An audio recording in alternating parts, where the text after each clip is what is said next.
Hi chemists, welcome to our explained portion of our lessons in our unit atomic structure. The chief question we are going to ask ourselves today are what properties differentiate atoms from each other. You will need your foldable handy in order to record the notes that are provided in this presentation. These are the essential questions. It's suggested that you pause the video and take time to read each of these so that you understand what you need to walk away with after this video lesson.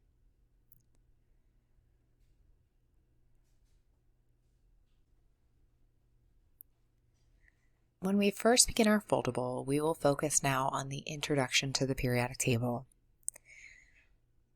So here is an example of a periodic table. This is the exact same one that you saw in the station set. The periodic table is organized so that elements to the left of the staircase are metals and to the right of the staircase are nonmetals, so that elements in the same group have similar chemical and physical properties.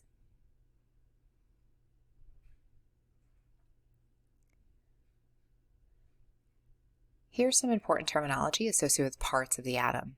So first off is atomic number. Atomic number is the number of protons in an element. For neutral elements, or elements that have no charge, the number of protons equals the number of electrons. The mass number is the number of protons and neutrons combined. Both the atomic and mass numbers are always whole numbers. Neutrons can be calculated by taking the mass number minus the number of protons. Now, isotopes are atoms with the same number of protons, but they have a different number of neutrons. They're almost like different versions of the same exact element. Because remember, the number of protons tells you what element it is, and that number can never change without changing the element. Isotopes are chemically alike, and they have different mass numbers. When you're writing an isotope name, you're always going to write the isotope name or symbol with a dash and then the mass number. So, for example, here are some isotopes of beryllium.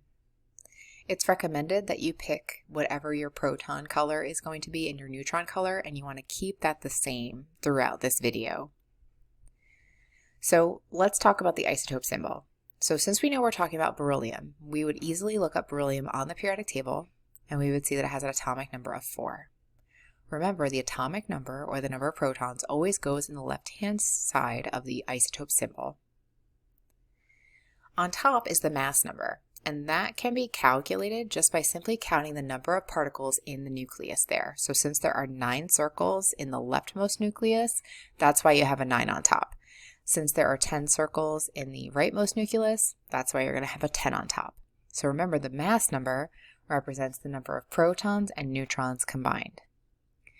The isotope name is going to simply show that it's beryllium-9, which is the name of the element, dash the mass number, and beryllium-10. Then I chose to use red and yellow for my key.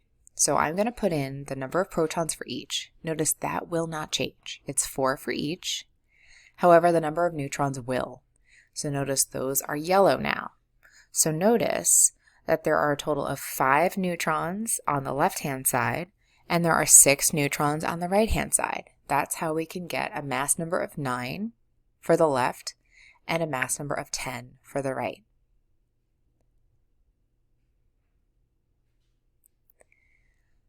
Let's move on to ions. So ions is an atom or group of atoms with a positive or negative charge. Remember that ions form when atoms gain or lose electrons. Remember, we're not ever going to gain or lose protons because we can never change the identity of the element. Ions can also be positive or negative. So you could have a cation, which is an atom or group of atoms with a positive charge. And simply to name a cation, you just use the same name as the element. So for example, if you have an Na with a 1+ charge, that's called the sodium cation. If you have a calcium with a 2+ charge, that's very simply called the calcium cation. An easy way to remember cations is think of the T in the word cation to mean a plus sign. So that way you'll remember that cations are always positive. Let's talk about anions. So anions is an atom or group of atoms with a negative charge. To name an anion, you will need to change the element name to include the suffix IDE. For example, if you have O with a 2- charge, that's called the oxide anion. And if you have Cl with a 1- charge, that's called the chloride anion. Try not to get too concerned about spelling here. Often when you're in chemistry, you're going to get exposed to the language of chemistry. So you take your time with spelling it. As long as your teacher doesn't see like oxygen-ide, I'm sure you'd be absolutely fine. Now, isotope notation includes the mass number, atomic number, and charge if the element is not neutral. So for example, if we were to look at a model of nitrogen atom that has gained 3 electrons, right? So we've got this here. Notice I've got my nucleus and my electron cloud. The symbol would look something like this, where we have the N in the middle, which is the symbol. The 7 comes from the atomic number, which we find on the periodic table. The 14 is just like we did with beryllium. We would just count all the circles in the middle of the nucleus there. Now the 3- might be a little tricky. So remember, nitrogen, when neutral, is going to have 7 protons. But notice if you count the number of circles in the electron cloud, there's a total of 10 circles. So that tells us there's an excess of 3 negative charges. So that's where the 3- comes from.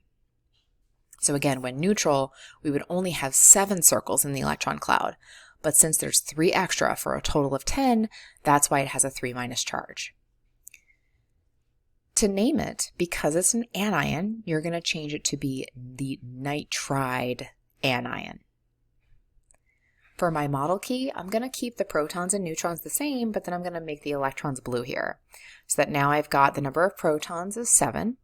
I've got all remaining particles in the nucleus, your neutrons, so that'll also be 7.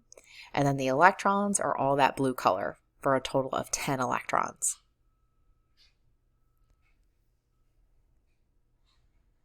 To calculate atomic mass, we'll have to move into what is meant by the term atomic mass unit. So atomic mass unit is a special unit based on the carbon-12 isotope. It is defined as 1/12 of the mass of a single carbon-12 atom. So what is this telling you? What this is saying is that carbon was used as a standard to calculate all atomic masses from that.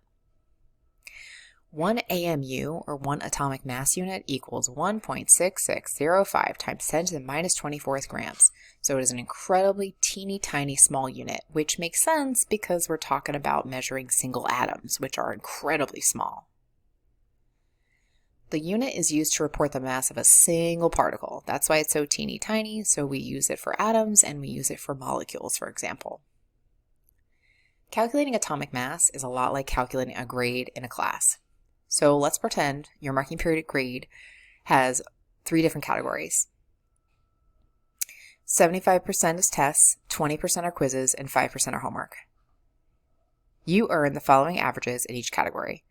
So you earn an 80 on your tests, an 85 on your quizzes, and 100 on your homework. How would you calculate your grade for the marking period? So your marking period grade will be calculated by taking the 75%, converting it into a decimal, and multiplying by the points you earned for the tests, which are 80.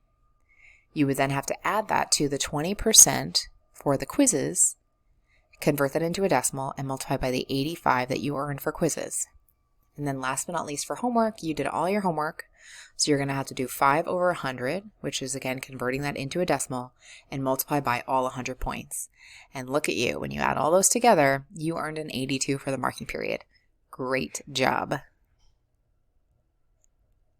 So fortunately, in chemistry, it's very, very similar calculation. So atomic mass is really what you did on the last slide, which is a weighted average calculation. So let's say we want to calculate the atomic mass of chlorine if 2 common isotopes of chlorine have masses of 34.96 AMU with 75.77% abundance and 36.95 AMU with 24.23% abundance. So the average atomic mass of chlorine is calculated by taking the percentage converted to a decimal and multiplying by the atomic mass for that particular isotope. And then I'm going to add it to the second isotope, convert again that percentage into a decimal, and multiply by that average atomic mass. And so When you add these two things together, you end up with an average atomic mass of 35.44 AMU. At this point, it's time to practice because all chemists need practice.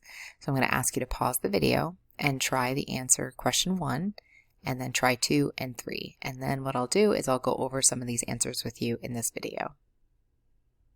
Here are the answers to the table. So take some time to read over these answers, pause the video, and then if you have questions, make sure you put a little star or asterisk near any of these questions so that you can ask your teacher at a later time. Here are the answers to questions 2 and 3. Again, I would pause the video to make sure you have the right answers, and then if you have any difficulties, I would check in with your teacher.